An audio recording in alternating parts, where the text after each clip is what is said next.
Good day to you, beautiful people, and welcome to the Profitable Business Model Simplified for Small Business Entrepreneurs. In this course, you will learn how to build a profitable small business. You will also learn how to develop a strategic mind when it comes to creating and building a small business that is profitable. You will also learn how to look for and generate new opportunities when it comes to starting a new business and making more money. I have created this course because I have seen a lot of starting entrepreneurs and my previous student struggle with building a business. So they start an Amazon store and then they start to market it like a dropshipping store or like building a small brand. In other scenario, some starting entrepreneurs, they build a dropshipping store and they think that's it, that's the business. However, they fail to market their product and generate profit and become profitable. And that's because their business is broken. Their pieces don't work together, and that's why they suffer, and that's why they don't generate profit. In this course, we are going to try to break everything into steps and process. We want to dissect every step, and then we look at all of them as a complete system. The other thing that we are going to do is we are going to take all the steps and process and convert them into money, which is into numbers. Because at the end of the day, business is all about money and numbers. If you are profitable, you are profitable. If you are not, you are not. And you cannot do that unless you break everything into pure numbers. Now, in order for you to understand business model, first you have to understand how business makes money. And business makes money when it establishes trust with the customer. So first, the business needs to establish trust with the customer and the business. And once the trust is established, a transaction happens between the customer and the business. So the customer will give the business money and they will expect in return a product or a service. Now, the business has three major methods to fulfill the customer demand or the service.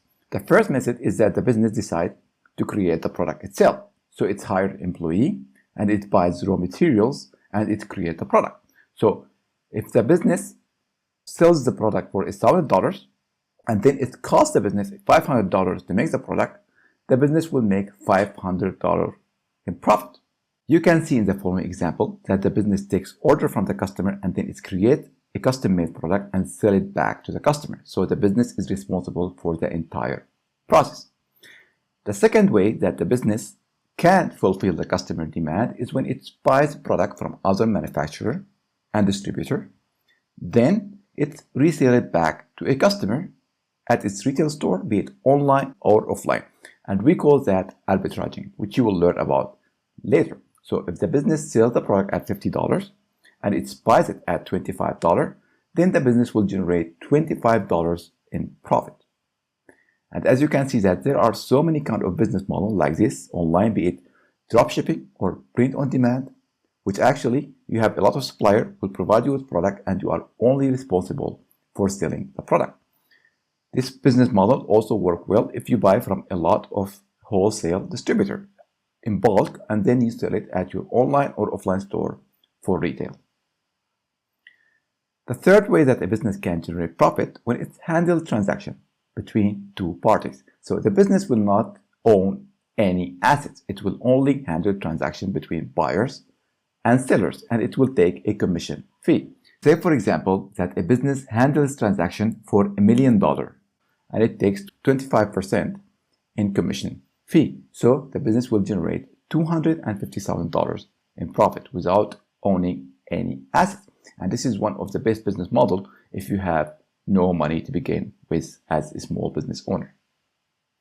You can see this kind of business model in real estate agencies, or you can see it in online platform where they handle transaction between two parties.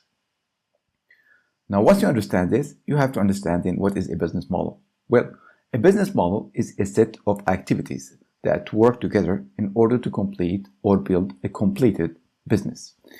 You cannot miss any one of these pieces, and these pieces are customer segment, which is a specific group of customers that you serve. The second is your product creation, which is that you need to create a product or buy a product from someone else. Third, you need operation, which means that you need to run your business. Fourth, you need distribution, which means that you need to distribute the product to a customer, and the customer needs to be able to buy the product. Fifth, marketing, which means that you need to promote your product and you need to make your customer aware that your product exists.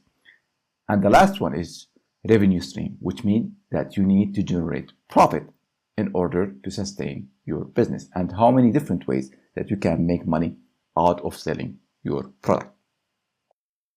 Now you have to learn that each of these activities has a cost, and you have to become extremely aware of the cost of each activity and how it affects the profitability of your business.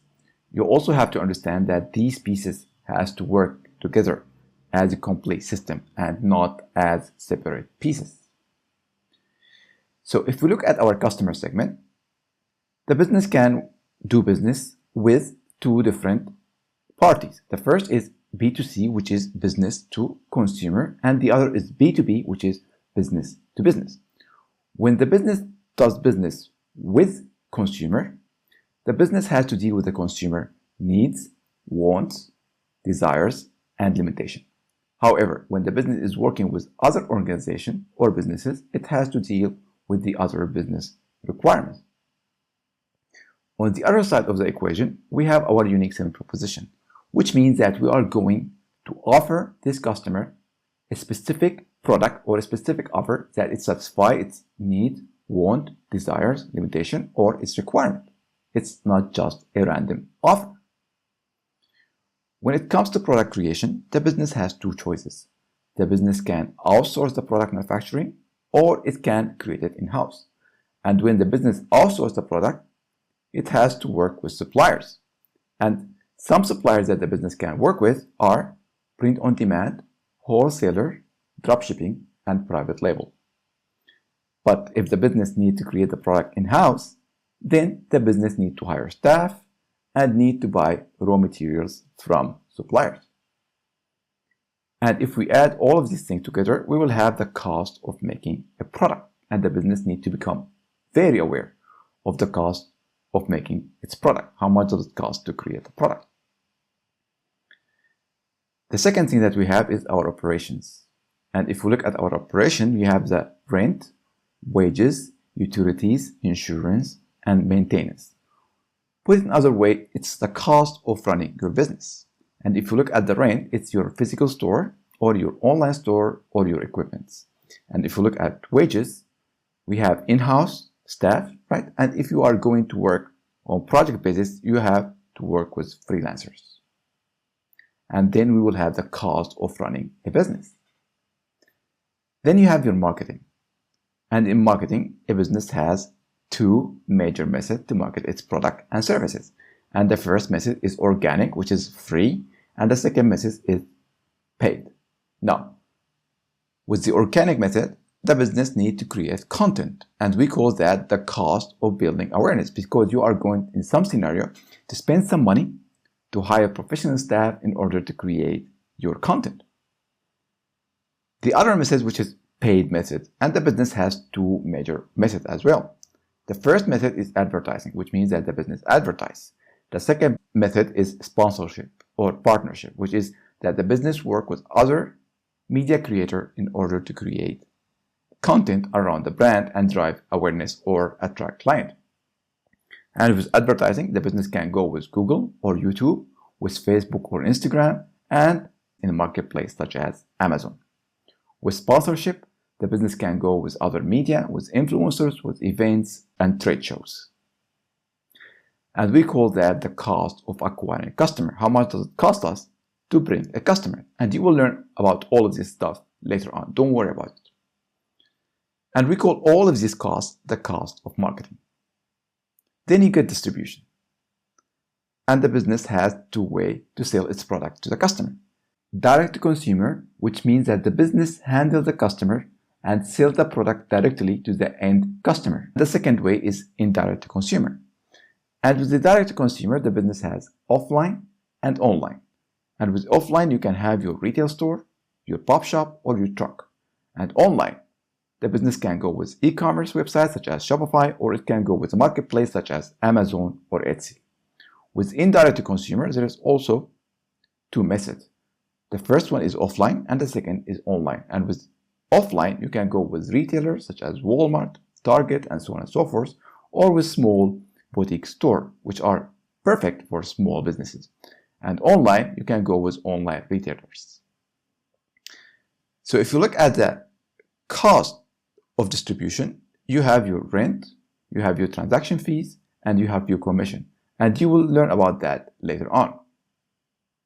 And if we add all of these costs together, you will have the cost of distribution or the cost of making a sale. Now, if you look at the cost structure of your business, you will have the cost of making the product, the cost of marketing or acquiring a customer, the cost of distributing the product, and the cost of running the business. Let's look at the other side of the equation, which is your revenue streams. And the business can charge a customer or make a sale in 3 different methods. The first method is fixed method, the second is subscription, and the third is commission. And with fixed, the business can sell the product for one time to one customer, which we call single purchase. Or the customer can actually buy a bundle products from your business, or you can cross-sell and upsell your customer to different products and services. With subscription, you can go with freemium, you can go with membership, and you can go with service upgrade. And with commission, you can go with fixed commission or a percentage commission, which means that in the first scenario, you can only take 3% per sale. In the second scenario, you can actually increase the percentage as your service changes. And we will learn about all of this stuff later on. What matters to you to understand that you can actually sell your product and services in 3 combined different ways. You can sell a physical product, you can sell service, or you can sell a digital product. And you have to understand that in most scenarios, you have to combine the 3 of them in order to become profitable. What matters is that you have to understand that these 6 things have a specific cost, and you have to become aware of each activities and the cost of making that activities. And then you have to understand your revenue and how much you can make a profit by selling a product or a bundle product or a service to one customer. So the point is this. First, we need to understand the cost of each activities, and then we need to make sure that our revenue and the profit that we generate is more than or it exceeds the cost of running and acquiring a customer and distributing and making a sale. Okay? The second thing that you have to understand during this course is that if we are going to go with dropshipping business model, then we have to go with dropshipping suppliers. We are going to go with Shopify store, and we are going to go with Facebook advertising. And when we are going to generate revenue, we are going to give the customer a discounted offer, and then later on we are going to upsell and cross-sell. That's it. That's a business model. You don't need to struggle with it. That exists for a long period of time, and that's how things work. And if you are going with Amazon store, you are going to work with wholesale suppliers, and then you are going to have your Amazon store, and then you are going to advertise inside Amazon, and then your business model is to make a single purchase, or you can ask the customer to subscribe.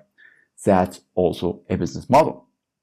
As you can see that you don't have to struggle, and all of these things exist. You only need to put things together and make it profitable.